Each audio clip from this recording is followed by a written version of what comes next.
கடங்கள் புறப்பட தயாராகி கொண்டிருக்கிறது. யாகசாலையிலிருந்து கடங்கள் புறப்பட்டு ஆலயத்தை பலமாக வந்து அந்தந்த விமானத்தை வந்து 6 படை வீடுகளிலும் மிக அழகாக எழுந்தருளி அருள் புரியக்கூடிய அற்புதமான மூர்த்தி.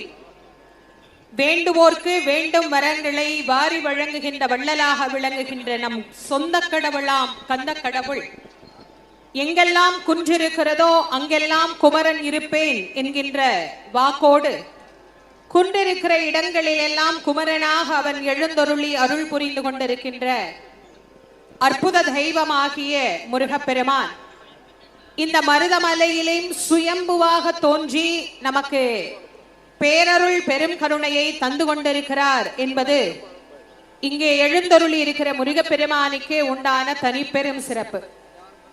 இங்கே ஆதியிலே முருகப்பெருமான் இன்றைக்கு நாம் பார்க்கக்கூடிய ஆதி மூலஸ்தானம் என்கின்ற இடத்திலே எப்படி எழுந்தருளி அருள் புரிகின்றாரோ அப்படித்தான் ஒரு காலத்தில் இந்த மலை மீது முருகப்பெருமான் எழுந்தருளி அருள் புரிந்து கொண்டிருந்தார். எங்கெல்லாம் இறைவன் சாநித்தியமாக வீற்றிருக்கிறாரோ அங்கெல்லாம் ஒரு சித்த புருஷரோடு அந்த ஆலயம் கண்டிப்பாக தொடர்பு பட்டு இருக்கும். அப்படி இந்த மருதமலையோடு தொடர்பு பட்டு இருக்கக்கூடிய சித்த புருஷராகிய நினைவு கூர்ந்து அவரை வணங்குதல் என்பது வேண்டும். பாம்பாடு